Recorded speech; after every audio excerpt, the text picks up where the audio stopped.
নমস্কার, smart learning চ্যানেলে সকলকে স্বাগত। আপনারা প্রত্যেকে অবগত হয়েছেন সম্প্রতি সুপ্রিম কোর্ট 26,000 চাকরি বাতিলের যে মামলা হাইকোর্টে বাতিল ঘোষণা করা হয়েছিল সেই রায় বহাল রেখেছে। তো আজকে মূলত আমি যারা পরীক্ষা দিয়েছেন, যারা এসএসসি ক্যান্ডিডেট, যারা স্কুলে চাকরি পাওয়ার স্বপ্ন দেখেছেন দীর্ঘদিন ধরে, সেই সমস্ত বিষয়ে কিছু কথা বলবো, যেগুলো আজকে যারা সাধারণ মানুষ, যারা এই যে দীর্ঘ সময় স্কুলে নিয়োগের পরীক্ষা হচ্ছে না, এই যে দীর্ঘ সময় টালাবাহানা চলছে, প্রচুর মানুষ, প্রচুর ক্যান্ডিডেট যারা অসহায়ভাবে বর্তমান রাজ্য সরকারের হাতে নিজেকে সঁপে দিয়েছে, তাদের ভাবনা চিন্তার উপর নিজেকে সঁপে দিয়েছে বলা যায়। কারণ প্রতি বছর প্রচুর ক্যান্ডিডেট তারা বিএড করছেন, বিএড কলেজগুলো কিন্তু সেই অর্থে ফাঁকা থাকে না, তারা করছেন, তারা ভাবছেন, তারা আশা করে আছেন। আর আজকে আমরা কি দেখতে পেলাম? দীর্ঘ সময় ধরে যে চক্রান্ত চলছে তার একটা চরম পরিণতি। আজকে সেই সমস্ত ক্যান্ডিডেট যারা কিনা তাদের চাকরি হারিয়ে ফেললেন, যারা ফ্রেশ ক্যান্ডিডেট ছিলেন, যারা নিজের যোগ্যতায় তাদের চাকরিটা অর্জন করেছিলেন, তারা কি দোষ করেছিলেন? তাদের চাকরিটা চলে গেল, তাদের সাথে কত পরিবার যুক্ত, সেই সংখ্যা, সেই মানুষ, তাদের আর্তনাদ, তাদের হাহাকার, সেটা আজকে মানুষের কানে পৌঁছাচ্ছে, তাদের মর্মে আঘাত করছে, তারা আজকে হাহুতাশ করছেন। সেই সংখ্যাটা আজকে অনেক বেশি। কিন্তু এই দীর্ঘ 10 বছর তার বেশি অতিক্রান্ত হয়ে গেছে।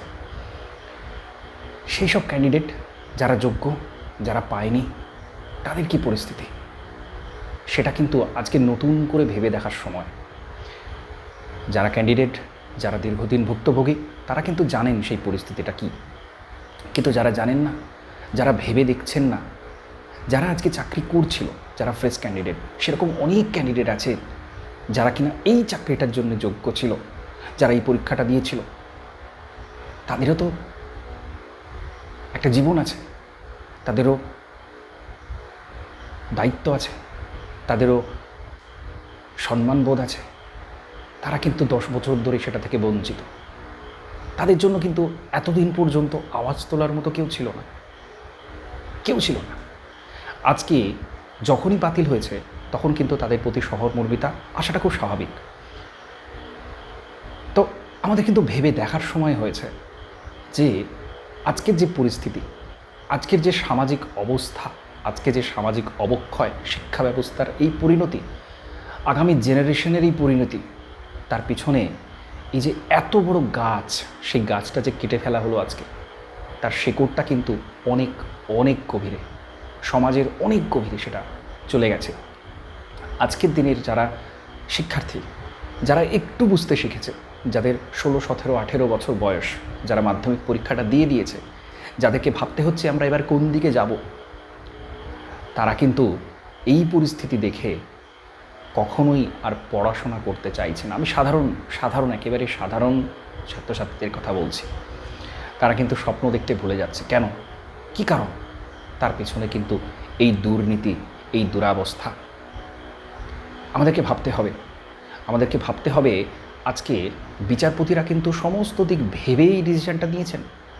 তারা দীর্ঘ সময় নিয়েছেন রায় দিতে, তারা শুনানি সমস্ত কিছু শুনেছেন, তারা সমস্ত ডকুমেন্ট চেক করেছেন। সমস্ত কিছু করার পর আজকে এই রায়ের সমাজের উপর কী প্রভাব পড়বে সেটা ভাবনা চিন্তা করে তারপরে কিন্তু এই রায়টা দিয়েছেন। তাদের দেখার দৃষ্টিভঙ্গি, তাদের যে অভিজ্ঞতা, সেটা কিন্তু অনেক বেশি। কারণ এই রায়ের পর সমাজে কি ইম্প্যাক্ট পড়বে সেটা কিন্তু বিরাট বড় একটা ভাবনা। কারণ এমন একটা পরিস্থিতি চলে এসেছিল একটা সময় যে টাকা পয়সা ছাড়া কিন্তু আর কোনো চাকরি করাই সম্ভব হবে না। ভাবনা চিন্তা তো দূর কথা। এমন একটা সময় চলে এসেছিল যারা টাকা পয়সা দিয়েছে তারা বুক ফুলিয়ে বলছে আমরা টাকা দিয়েছি, এবং যারা নিয়েছে তারাও কিন্তু খোলাখুলি বলছে আমরা নিয়েছি। সমাজের এই পরিস্থিতিটা কিন্তু চলে এসেছিল। আজকে সেই পরিস্থিতিটা অনেকটা নির্মূল হয়েছে বলা যায়। যারা টাকা দিয়েছিলেন তারাও সমান অপরাধী, যারা নিয়েছেন তারা তো বটেই। বর্তমান পরিস্থিতিতে কিন্তু আর ওইভাবে টাকা দেওয়ার যে প্রবণতা সেটা কমবে, কিছুটা হলেও স্বস্তি পাবে। এটা বলা খুব মুশকিল যে পর্ষদে সম্বিত ফিরবে কি না। যারা যারা টাকা পয়সা দিয়ে আজকে চাকরি করছিলেন, তাদের টনক নড়ল কি না, তাদের দেখে বাকিদের টনক নড়ল কি না, সেটা সময় বলবে। কিন্তু বর্তমান যে পরিস্থিতি উদ্ভূত হয়েছে, একটা বৈপ্লবিক সময়ের মধ্য দিয়ে আমরা যাচ্ছি, এটা বলা যায়। আজকে যাদের চাকরি বাতিল হলো, ফ্রেশ ক্যান্ডিডেটদের কথা বলছি, যারা একেবারেই নোংরা উপায় অবলম্বন করে এতদিন ধরে দায়িত্ব নিয়ে আগামী ভবিষ্যৎ প্রজন্মকে ধ্বংস করার পথে এগোচ্ছিল, ধ্বংস করছিল প্রতিনিয়ত, তাদের কথা বলছি না। আজকে ভেবে দেখার সময় এসেছে, যারা আজকে চাকরি পেয়ে হারালো যোগ্য, তারা কিন্তু সেই সমস্ত যোগ্যদের প্রতিনিধি যারা আজকে বসে আছেন হয় রাস্তায় নয় বাড়িতে। অনেকে সুইসাইড করে নিয়েছেন, অনেকে বলছেন এই রায়ের পরে অনেকে সুইসাইড করবেন। সেটা ভাবার বিষয়, সরকারকে ভাবতে হবে কেন এটা হলো, কী কারণে হলো, কিভাবে তাদেরকে সমস্যার সমাধান করা যেতে পারে। কিন্তু যারা অলরেডি সুইসাইড করে নিয়েছেন, যারা মানসিকভাবে ভয়ানকভাবে বিপর্যস্ত, তাদের কী হবে?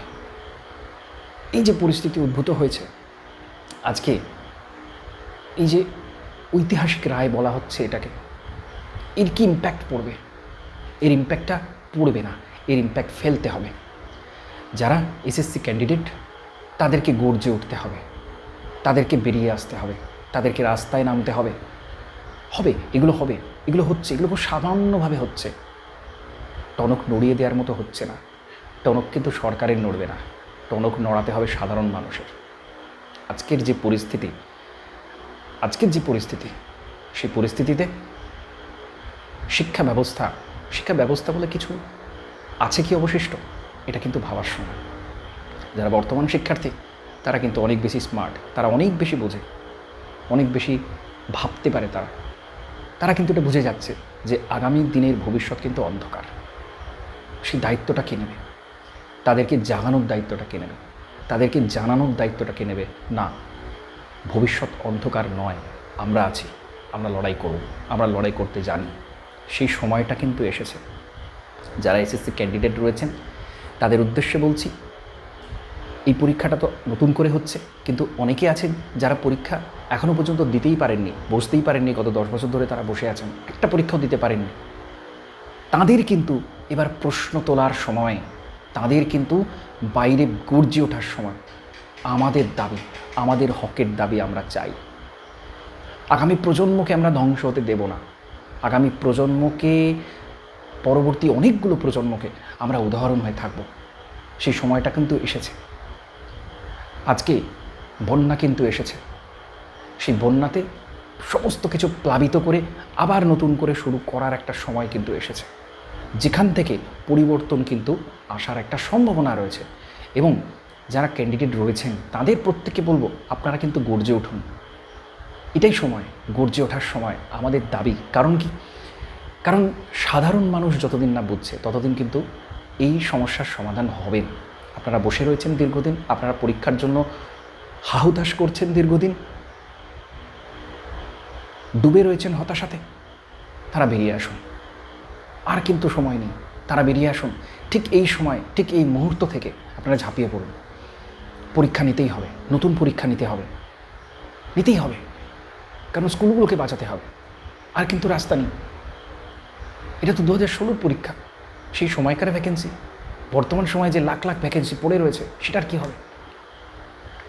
সমস্ত কিছু মাথায় রেখে প্রত্যেককে বলবো, আপনারা গর্জে উঠুন, আপনারা নতুন করে আন্দোলনে নামুন। আন্দোলন কিন্তু চলছে, ধর্ণা মঞ্চ চলছে। নতুন করে রাস্তায় নামুন, নতুন করে সংগঠন তৈরি করুন। এটাই কিন্তু সময়। এবং এটা শুধুমাত্র ব্যক্তি স্বার্থে নয়, বিরাট বড় স্বার্থ রয়েছে এর পিছনে। বর্তমান শিক্ষা ব্যবস্থার পরিস্থিতি আপনারা প্রত্যেকে কম বেশি জানেন। বর্তমানে ছাত্রছাত্রীদের কী অবস্থা, ভবিষ্যৎকে কি হতে চলেছে, সেটা কিন্তু আপনারা সহজে অনুমান করতে পারেন। আপনারা জানেন সে পরিস্থিতি। সমস্ত কিছু মাথায় রেখে আপনারা কিন্তু গর্জে উঠুন, এটাই সময়। এটুকুই বলার ছিল। এবং আপনারা কম বেশি জানেন, স্মার্ট লার্নিংয়ে কিন্তু সবসময়তেই বিভিন্ন পরীক্ষার প্রস্তুতি করানো হয়। আপনারা যারা ক্যান্ডিডেট রয়েছেন তারা সরাসরি যোগাযোগ করে নিতে পারেন, নিচে দেওয়া নাম্বার থেকে যোগাযোগ করে নিতে পারেন, বা যে কোনো ধরনের সাহায্যের জন্য, যে কোনো পরামর্শের জন্য আপনারা সরাসরি যোগাযোগ করে নিতে পারেন। এই বলে আজকে সংক্ষিপ্ত বক্তব্য এবং যারা যারা যোগ্য ক্যান্ডিডেট, যারা চাকরি হারালেন, তাদের প্রতি সহানুভূতি, সহমর্মিতা রেখে আজকের এই সংক্ষিপ্ত ভিডিও এখানে কমপ্লিট করছি। নমস্কার, ধন্যবাদ।